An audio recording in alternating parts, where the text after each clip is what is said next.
Hey there everyone, this is Amit here and today we are going to discuss about class 9 chemistry का first chapter है बच्चों, matter in our surrounding. आप लोगों को लिए बहुत ही ज्यादा हेल्पफुल होने वाला है कि केमिस्ट्री की शुरुआत कह सकते हो इसको आप। जब आप क्लास 9, 10th, 11th, 12th कोई सी भी केमिस्ट्री पढ़ो, सबसे ज्यादा हेल्पफुल आपकी क्लास 9th की केमिस्ट्री रहने वाली, क्योंकि ये आपका फाउंडेशन है बच्चे। तो चलिए शुरुआत करते हैं देरी की नहीं बना। आज की क्लास में हम समझने वाले हैं मैटर इन अवर सराउंडिंग। हमारे आसपास ऐसी क्या चीज है जो मैटर है, उसके लिए हमें पता होना चाहिए कि भाई मैटर क्या होता है। तो हम जब छोटे छोटे थे, स्कूल्स में थे, तो हम देखते थे भाई किसी सीनियर की लड़ाई हो रही है, किसी जूनियर की लड़ाई हो रही है, तो लोग आके पूछते हैं भाई मैटर क्या हो गया। तो ये वो वाला मैटर नहीं है, ये केमिस्ट्री वाला मैटर है। कौन सा मैटर है ये? केमिस्ट्री का। तो क्या हमारे आसपास जितनी भी चीजें वो सभी स्पेस ऑक्यूपाई करती है। क्या करती है? स्पेस ऑक्यूपाई करती है, और उनका कुछ ना कुछ मास भी होता है। जैसे मैं इस बॉटल की बात करूं, जब मैं इसे पाम पे बच्चे प्लेस कर रहा हूं, तो ये स्पेस ऑक्यूपाई कर रही है और साथ में इसका कुछ ना कुछ मास भी। तो ऐसी चीजें जो भी स्पेस ऑक्यूपाई करे और साथ में उनका कुछ मास हो, दैट इज कॉल्ड मैटर। तो मैटर क्या होता है? Anything that occupy space and has some mass is called matter. चलिए, anything that occupy space and has mass is matter. अब अपने आसपास देखिए, आपको क्या नजर आ रहा है? भाई मेरे आसपास जैसे मुझे व्हाइट बोर्ड नजर आ रहा है, पानी की बोतल, चेयर, टेबल, सामने कैमरा है, ऊपर फैन है, लाइट्स है, स्मार्ट बोर्ड है, हाथ में पेन है, टी शर्ट है, वॉच है। तो क्या ये सभी चीजें मैटर हैं? तो जवाब है बिल्कुल मैटर है, क्योंकि ये सभी स्पेस ऑक्यूपाई करेंगी और इनका कुछ ना कुछ मास भी होता है। तो मैटर क्या नहीं है भाई? भाई सभी चीजें मैटर है, कुछ तो ऐसा होगा जो मैटर नहीं है। अच्छा चलिए, एग्जाम्पल के लिए हम लोग लेते हैं हवा। क्या हवा मैटर होती है? एयर। अगर मैं पंखा चला दूं, बड़ी ऐसी हवा देगा पंखा, क्या ये मैटर होता है? सोचिए थोड़ा सा, कमेंट बॉक्स में बताइए, क्या एयर मैटर है या नहीं है? सोचिए थोड़ा सा। तो जवाब है बिल्कुल भाई, हवा मैटर होती है। फॉर एग्जाम्पल आप एक बलून ले लें। बलून के अंदर क्या बढ़ोगे बेटे? हैप्पी बर्थडे जब आपका होता है या घर में कोई भी फंक्शन होता है, हम सभी बैलून का यूज करते हैं। जब बैलून का यूज करते हैं तो हम क्या करते हैं? हवा भरते हैं। हवा भरने से क्या हो रहा है बेटे? स्पेस ऑक्यूपाई हो रहा है, जब भी तो बलून का साइज क्या हो रहा है? इंक्रीज हो रहा है। ऐसे ही आप सभी अपनी स्कूटी में, बाइसाइकिल में, कार्स में क्या भरते हैं बच्चे? हवा भरते हैं। तो हवा स्पेस ऑक्यूपाई भी कर रही है और साथ में उसका कुछ मास भी है। तो बिल्कुल सही बात है। हवा क्या होती है? हवा ले लो या कोई भी हमारे आसपास जितनी भी गैसेस है, सभी मैटर होती है। ठीक है, तो अब सभी चीजें मैटर हैं, तो ऐसा क्या है भाई जो मैटर नहीं है? कुछ तो होना चाहिए ना। आपकी मम्मी आपको ज्यादा प्यार करती है या आपके पापा आपको ज्यादा प्यार करते हैं? सोचो, क्या इस चीज को आप मेजर कर सकते हो? कैसे पता लगाएं कि मम्मी ज्यादा प्यार करती है या पापा? तो उसको हम मेजर नहीं कर सकते, और वो स्पेस भी ऑक्यूपाई नहीं कर रहा। तो हम कह सकते हैं जितनी भी फीलिंग्स हैं, जैसे कि लव, हेट, है ना, ये सभी क्या है? मैटर नहीं है। ये सभी मैटर नहीं है। तो भाई कोई सी भी फीलिंग ले लो, आप जब हैप्पी हो तो भी ये मैटर नहीं होगा, आप जब सैड हो तो भी ये मैटर नहीं होगा, जब आप बहुत ही ज्यादा गुस्से में हो, आप बहुत ज्यादा एंग्री हो, तब भी ये मैटर नहीं होगा, क्योंकि ये सभी फीलिंग्स बच्चे स्पेस ऑक्यूपाई नहीं करती हैं। चलिए, तो अब कुछ बात करते हैं कि व्हाट इज मैटर के पार्टिकल आखिर बने कैसे हैं, होते कैसे हैं। तो मैटर के पार्टिकल्स भैया बहुत ही छोटे छोटे से होते हैं, नेक्ड आई से तो हम उसको बिल्कुल भी नहीं देख सकते, इवन माइक्रोस्कोप से भी हम उसको ऑब्जर्व नहीं कर सकते। क्या ये पानी के बोतल के अंदर जो पानी है, क्या ये मैटर है बच्चों? सोचिए थोड़ा सा और बताइए। बिल्कुल, पानी स्पेस ऑक्यूपाई कर रहा है भाई। मैंने बोतल के अंदर पानी भरा है ना, तो स्पेस ऑक्यूपाई कर रहा है, और इसका जब मैं मास मेजर करूंगा तो कुछ ना कुछ मास भी आएगा। तो मैटर के पार्टिकल्स बहुत ही छोटे छोटे होते हैं, अपनी नेक्ड आई से हम इसको नहीं देख सकते।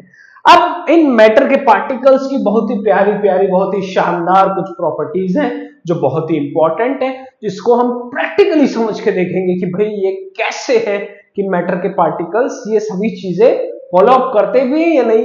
तो सबसे पहली, मैटर के पार्टिकल्स आर वेरी स्मॉल, बहुत ही छोटे छोटे से होते हैं, नेक्ड आई से इनको देखा नहीं जा सकता। दूसरी प्रॉपर्टी कह रही है हमारी कि मैटर के पार्टिकल्स जो होते हैं वो कॉन्टिन्यूअसली क्या कर रहे हैं बेटे, मूव कर रहे हैं, मतलब एक जगह से दूसरी जगह कॉन्टिन्यूअसली मूव करे जा रहे हैं बिना रुके। चलो इसको समझने के लिए एक एक्टिविटी करते हैं, देखिए ध्यान से आप लोग। देखिए मेरे पास उजाला है और एक गिलास में बच्चों पानी है। अब मैं अगर किसी चीज को इधर से उधर मूव करूंगा तो भाई ऑटोमेटिकली मैं उस चीज को मूव करके मिक्स कर रहा हूं, लेकिन अगर मैं मूव ना करूं ये ऑटोमेटिकली मिक्स होएगा। देखिए ध्यान से, मैंने क्या करा, कुछ ड्रॉप्स इसमें बच्चे उजाला की डाल दी, मैंने इसमें कुछ ड्रॉप्स उजाला की डाल दी। अब देखते ही देखते क्या होने वाला है, आप ध्यान से इसको ऑब्जर्व कीजिए, ये सभी मैटर के पार्टिकल्स ऑटोमेटिकली मिक्सअप हो रहे हैं, सारे में स्प्रेड हो रहे हैं। तो ये स्प्रेड कैसे हो रहे हैं भाई, मैंने तो इसको स्टिर भी नहीं किया, मिलाया भी नहीं, फिर कैसे स्टिर हो रहे हैं? तो जवाब है भाई मैटर के पार्टिकल्स बहुत ही छोटे छोटे हैं, वो अंदर ही अंदर क्या कर रहे हैं, मूव कर रहे हैं, एक जगह से दूसरी जगह पे मूव कर रहे हैं। और देखो बड़े ही शानदार तरीके से इसने क्या करा बच्चे, पूरा का पूरा पानी में स्प्रेड हो गया। ठीक है, तो यहीं से हमने समझा कि मैटर के पार्टिकल्स बच्चों क्या करते हैं, कॉन्टिन्यूअसली एक जगह से दूसरी जगह मूव करते रहते हैं। नेक्स्ट प्रॉपर्टी कह रही है पार्टिकल ऑफ मैटर जो होते हैं उनके बीच में फोर्स ऑफ अट्रैक्शन होती है। पार्टिकल्स ऑफ मैटर के बीच में क्या होती है, फोर्स ऑफ अट्रैक्शन कहती है, जिसे कहते हैं हम इंटरमोलिकुलर फोर्स ऑफ अट्रैक्शन। क्या कहा जाता है बच्चों, इंटरमोलिकुलर फोर्स ऑफ अट्रैक्शन। उस फोर्स को क्या कहा जाता है, inter molecular force of attraction. ठीक है, और लास्ट प्रॉपर्टी हमसे कहती है कि भैया मैटर के पार्टिकल्स के बीच में स्पेस होता है, मैटर के पार्टिकल्स के बीच में स्पेस होता है। अब स्पेस होता है मैटर के पार्टिकल्स के बीच में, इसको कैसे ऑब्जर्व करें, तो उसका भी एक सिंपल सा तरीका है।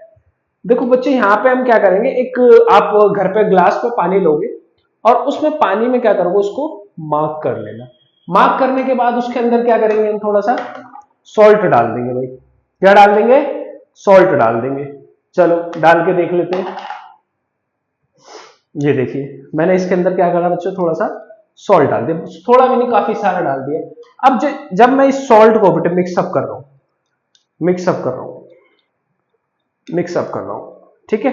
अब मिक्स करने के बाद हम इसको ऑब्जर्व करेंगे, इसका वाटर का लेवल अप तो हुआ ही नहीं। भाई जब मैं किसी भी सब्सटेंस के अंदर कुछ चीज को डालूंगा तो क्या होना चाहिए, उसका लेवल अप होना चाहिए, क्योंकि उसके अंदर कुछ मास कुछ वॉल्यूम गया है। लेकिन जब स्पेस लेवल अप ही नहीं हुआ तो भाई ये नमक के पार्टिकल्स आखिर गए कहां। तो यहीं से हमें प्रूव होता है बच्चों कि मैटर के पार्टिकल्स के बीच में स्पेस था, तो वो नमक के पार्टिकल्स क्या है उस स्पेस में जाके बैठ गए, इसीलिए हमारा वाटर का लेवल अप नहीं हुआ। तो इसको आप ट्राई कर सकते हैं विद सॉल्ट, शुगर, कोई भी जो मिक्स वाली चीजें, उनको मिक्स करके देखिए कि वाटर का लेवल अप होता है या नहीं होता है। ठीक है, तो यही हमने मैटर के पार्टिकल्स की बहुत ही इंपॉर्टेंट प्रॉपर्टीज को समझा। तो सबसे पहली प्रॉपर्टी क्या समझी बच्चों हमने, कि मैटर के पार्टिकल्स बहुत ही छोटे छोटे होते हैं, टाइनी टाइनी होते हैं, उनको हम अपनी नेक्ड आई से नहीं देख सकते। आगे चल के हम समझेंगे कि उन पार्टिकल्स को बच्चों हम कहते हैं एटम्स, मॉलिक्यूल्स या फिर एलिमेंट्स, कंपाउंड्स, वो हम थोड़ा सा डिटेल में समझेंगे। ठीक है, पार्टिकल्स ऑफ मैटर क्या करते हैं, कॉन्टिन्यूअसली मूव करते रहते हैं, कॉन्टिन्यूअसली एक जगह से दूसरी जगह मूव करते रहते हैं। क्या करते हैं, मूव करते हैं, एक्टिविटी के थ्रू समझा हमने उसको। मैटर के पार्टिकल्स के बीच में फोर्स ऑफ अट्रैक्शन होती है, उस फोर्स ऑफ अट्रैक्शन को कहा जाता है intermolecular force of attraction. Next, matter के पार्टिकल्स के बीच में स्पेस होता है। अब यहीं से एक बात और, उस स्पेस को हम कहते हैं बच्चों इंटर मॉलिक्यूलर स्पेस। क्या कहते हैं इसको, इंटरमोलिकुलर स्पेस। तो ये बातें थी किसकी? पार्टिकल्स ऑफ मैटर की। चलिए नेक्स्ट है, अब क्लासिफिकेशन ऑफ मैटर कर दी है हमने, मैटर को बांट दिया है। कैसे बांटा? फिजिकली कैसे हम ऑब्जर्व कर सकते हैं मैटर को, और केमिकली कैसे ऑब्जर्व करते हैं। तो भाई फिजिकली बात करूं तो भाई हमारे पास सॉलिड, लिक्विड और गैस, इन 3 फॉर्म्स में हमारे पास मैटर है। 2 और फॉर्म है जो अब आपके सिलेबस से डिलीटेड है। कमेंट बॉक्स में बताइए अगर आपको सॉलिड, लिक्विड और गैस के अलावा अगर मैटर की 2 और स्टेट्स पता है तो कमेंट बॉक्स में बताइए। नेक्स्ट वीडियो में हम इसको जरूर डिस्कस करेंगे। केमिकली की बात करें, एलिमेंट्स, कंपाउंड और मिक्सचर। चलिए आज की क्लास में हम इतना ही समझते हैं, यहां तक आपको अच्छे से गो थ्रू करना है। नेक्स्ट क्लास में हम डीपली समझेंगे सॉलिड, लिक्विड, गैस को कैसे डिफरेंशिएट करें, इनको डीपली अंडरस्टैंड करेंगे कि भाई सॉलिड की प्रॉपर्टी क्या है, लिक्विड की प्रॉपर्टी क्या है और गैसेस की क्या है, और साथ में समझेंगे एलिमेंट्स, कंपाउंड और मिक्सचर। चलिए मिलते हैं नेक्स्ट वीडियो में, तब तक के लिए आप अच्छे से पढ़ाई कीजिए और 2 और मैटर की स्टेट कमेंट बॉक्स में लिखिए। चलिए बाय बाय।